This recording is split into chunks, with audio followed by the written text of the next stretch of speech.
Everything I see in life is pushing me towards you.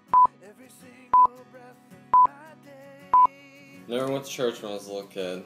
Didn't really have that type of family, I guess.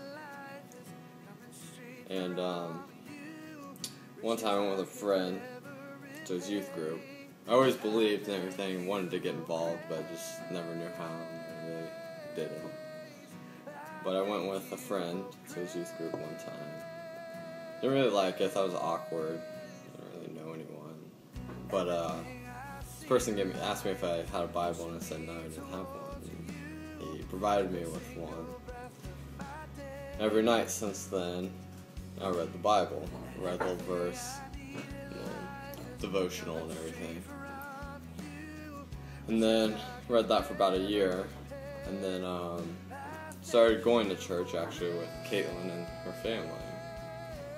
Went, I think, every time for about 3 months, and then I missed once for something. And then truly, I always accepted Christ, but I truly accepted him for like the first time in December, I'd say, in that month.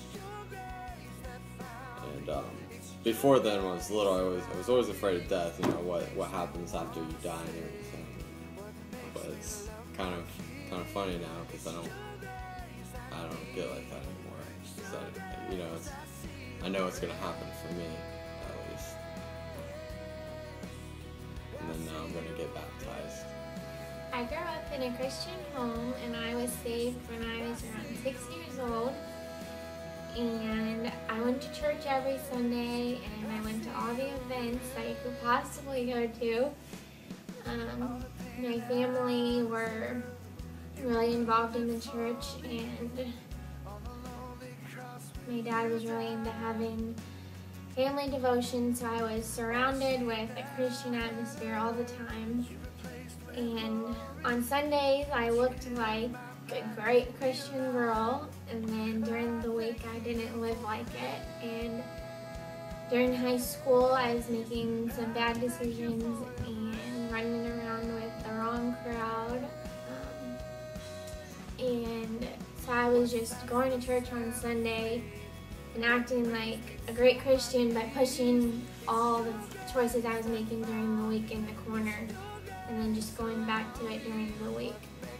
And my junior year came along, and I was just really broken, and I had just gotten out of a really bad and unhealthy relationship, and I was just kind of disgusted in myself by the decisions I had been making with my life, and I knew that I was just going down the wrong path, and I knew the decisions I was making were wrong, but I went to church every Sunday. I looked like the great girl, but I really wasn't. And so it was my junior year, and I went to church camp with my youth group, and they were talking about freedom and forgiveness from your sins, and just about God's grace, and that just really spoke to me, and it just I had never experienced God's freedom and forgiveness like I did that week in my life, and it was just amazing because I felt like God had taken everything that I had done that week, and I just felt free from it. And it was a long process with forgiveness, but it's been an amazing process, and God is still working in my life, and He's just showing me how faithful He is.